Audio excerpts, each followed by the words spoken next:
Là, si on vous dit vent du cul dans la plaine, bon, ben, on va pouvoir savoir ce que ça veut dire, ou sculpter la fumée. Voilà, moi, quand j'étais en OPEX, on dit ah ouais, les chefs, ouais, là, les gars en état-major, ils sculptent la fumée.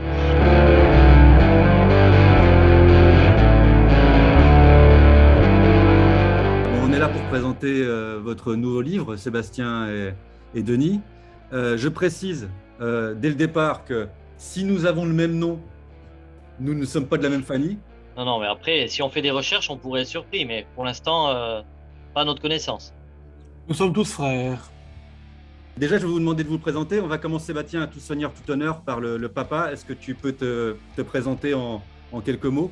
Oui, donc Denis Dupont, j'étais photographe au départ et puis ensuite j'ai basculé sur mes premiers amours, à savoir l'écriture, le journalisme et aujourd'hui, donc je travaille pour un quotidien régional sur Perpignan qui s'appelle L'Indépendant, qui fait partie du groupe de La Dépêche.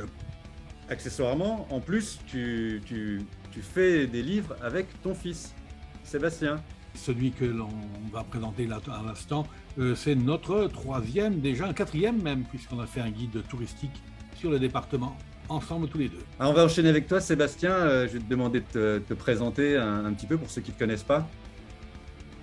Alors, moi, je suis militaire, je suis aviateur, donc je sers dans l'armée de l'air depuis à peu près 24 ans. J'ai eu une période de ma carrière où j'étais soldat de l'image à l'établissement de communication et de production audiovisuelle de la Défense au Fort d'Ivry à Paris, où j'ai parcouru un petit peu les différents théâtres d'opération entre 2005 et 2013, puis ensuite quelques opérations jusqu'en 2017. Et aujourd'hui, je suis toujours dans l'armée de l'air et je fais du recrutement pour les aviateurs de demain qui vont servir dans l'armée de l'air. Voilà. Nous nous étions rencontrés au moment de la sortie de ce livre, hein, qui était ton premier livre. Alors, c'était mon premier livre qui touche à la défense. Le tout premier, c'était un guide de randonnée pour traverser les Pyrénées d'est en ouest, le Trek des Pyrénées, chez Glénat. Puis ensuite, en 2015, entre 2015 et 2016, quand j'étais aux Émirats Arabes Unis pour les frappes sur l'Irak, je me suis dit que ce serait intéressant de faire un ouvrage qui retrace un petit peu 10 ans de carrière de reporter, en expliquant un petit peu le quotidien des soldats français sur le terrain. C'était un ouvrage pour mettre en avant le quotidien et les coulisses des reportages, de la communication opérationnelle et de l'action de l'armée française en général. Parce que quand on est soldat de l'image, l'intérêt c'est de participer à tout type d'opérations, que ce soit des opérations spéciales, que ce soit des opérations armées de terre, que ce soit des opérations de l'armée de l'air, comme en Syrie, ou comme en Irak, ou comme en Libye, ou la marine, comme par exemple l'opération de libération d'otages du Ponant en 2008, où là j'avais participé à cette opération avec la marine. Donc j'ai pu toucher, grâce à ce métier-là, aux différents environnements, que ce soit les légionnaires, que ce soit les forces spéciales et les trois armées françaises. Alors, je confirme, tes photos, notamment le Ponant, ont fait le tour du monde, je crois. Hein. En France, je crois que c'est passé dans Paris Match et des magazines comme ça. Ça, c'est sur le côté exceptionnel et du quotidien du reporter militaire ou du soldat. Moi, ce qui m'avait intéressé dans le livre, et ce qui a intéressé aussi beaucoup d'anciens soldats de nos générations, on va dire qu'on est des quarantenaires, qu'on a fait des OPEX dans les années 2000, et que le livre retranscrit très bien le quotidien du soldat. Là, on ne voit pas le reporter, ni le biffin, ni l'artilleur. C'est quel est notre quotidien. Et ça, bon, on peut aussi reconseiller aux gens ce livre, c'est Noël bientôt. Hein, il y a une sortie, mais il y a aussi celui-ci qui est peut-être encore disponible. Et pour tous les soldats qui ont envie d'expliquer à leur famille ce qu'était leur quotidien en opération, je trouve que c'est un des meilleurs témoignages. Voilà, sans vouloir faire de la promotion pro Dupont. Je vais repasser à toi, Denis, et on va en venir à la sortie actuelle. Est-ce que tu peux nous expliquer d'où vous est venue l'idée à tous les deux? Comme vient de l'expliquer Sébastien, dans la mesure où il a fréquenté beaucoup de militaires différents et il a un peu comme moi cette curiosité linguistique dès qu'il entendait une expression utilisée d'une façon naturelle, mais qui était un peu surprenante, il le notait, il demandait des explications, et c'est comme ça qu'au fur et à mesure, il a pu cumuler un tas d'expressions très, très disparates, mais toutes intéressantes.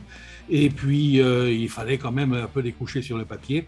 Et c'est comme ça qu'on s'y est mis. Parce que c'est imagé, c'est fleuri et c'est intéressant. Donc, voilà comment nous est venue l'idée. Alors, on a séparé tout cet ensemble en 3 parties. L'Armée de l'air qui a été donc écrit et publié l'année dernière, qui est épuisé d'ailleurs.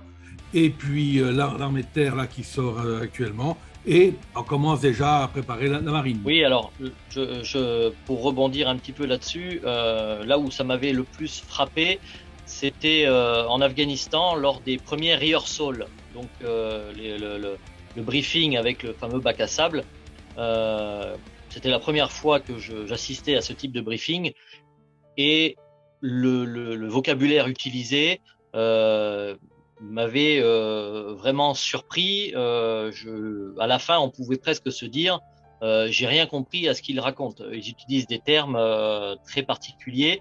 Là, comme ça, de tête, il y avait faire mouvement, le canon conforme, être préa en mesure 2, en conduite. Et puis, au fur et à mesure, quand on discute avec les uns et les autres, on se rend compte que quand on est en école, pareil, il y a toutes sortes d'expressions qu'on peut entendre. Je suis pas là pour faire de l'épicerie, ou je suis pas là, faut faire le petit train, faire du caporalisme, ou quand on va nous dire les gars, il est urgent d'attendre. Qu'est-ce qu'il me raconte? Comment ça, il est urgent d'attendre? Ou quand on dit bon les gars, il va falloir se mettre derrière les kékés. Les kékés, bon voilà, ils peuvent pas dire un buisson. Non, c'est les kékés. J'imagine moi l'épouse du militaire qui doit entendre son conjoint discuter avec ses camarades ou ses potes au téléphone ou lors de l'apéro le samedi ou en retour d'OPEX, et qui doit les écouter. Elle doit se dire mais vous vous rendez pas compte, mais vous utilisez des termes, on comprend pas ce que vous dites. Que tu parlais des expressions, moi je suis un bifin, l'armée de terre, toi tu es un navigateur. Et les mots que tu évoquais tout à l'heure étaient typiquement, et le livre qui sort est sur les terriens. Et pour moi, il me parle. Il me paraissent évident parce que c'est encore mon champ lexical aujourd'hui. Hein. D'ailleurs, ça me permet de rebondir avec Denis. Est-ce que toutes les expressions, parce que toi tu n'as pas une expérience militaire, tu as fait ton service. J'ai l'âge d'avoir fait mon service, effectivement. Voilà. Non, je n'ai pas d'expérience militaire. Je le vis à travers Sébastien, qui me raconte des choses.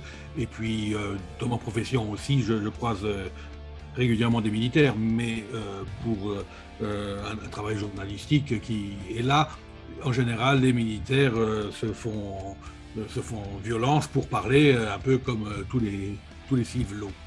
Voilà. Non, c'est moi ce qui m'a intéressé, c'est ce langage fleuri, ce langage très imagé, et puis un petit peu abscon des fois, hein, quand on dit que Dédé est un bon GV, qu'est-ce que chaud. Voilà. Mais tout ça, on essaie de l'expliquer d'une manière un petit peu facile à comprendre. Voilà. C'était toute la difficulté de la chose. A priori, je pense en toute modestie qu'on y est arrivé. Bon, j'espère qu'on aura donné envie à nos spectateurs de commander le livre pour Noël, hein, parce que je pense que ça va apprendre beaucoup de choses à leur famille, hein, pour ceux qui sont militaires et qui ont envie de faire comprendre autour d'eux ce langage si particulier et, comme tu le disais, Denis, fleuri. Pour terminer, c'est paru à quelle édition et on peut le trouver où? Aujourd'hui, le livre est disponible sur le site Les Éditions de la Flèche, avec possibilité de dédicace. Il suffit de le demander lors de la commande, ce que vous n'aurez pas la possibilité si vous faites une commande en librairie ou sur d'autres plateformes sur Internet. Le choix a été fait de ne pas diffuser le livre sur Amazon pour des raisons qui nous appartiennent. Le plus simple, c'est de commander sur le site Les Éditions de la Flèche, et on s'occupe d'expédier à notre niveau. Très bien. Est-ce que vous avez prévu une présence dans certaines librairies ou éventuellement, je dirais les économas, moi, mais dans les magasins, dans les régiments? Alors, J'avais dans l'idée de faire une tournée justement dans les régiments, comme tu le dis Pascal. Si il y a des chefs de corps ou des présidents de catégorie de tel ou tel régiment qui sont intéressés pour que je puisse venir, ou Denis, ou on vienne à deux faire des séances de dédicaces, c'est avec plaisir et on viendra bien entendu. Bah, il me reste à vous remercier. Merci Pascal. Hein, je vais clore notre entretien et puis vous souhaiter de joyeuses fêtes ainsi qu'à nos spectateurs. Merci, joyeuses fêtes à toutes. Bonne fête à tous. N'oubliez pas la règle des 5 C, hein. C'est con mais c'est comme ça.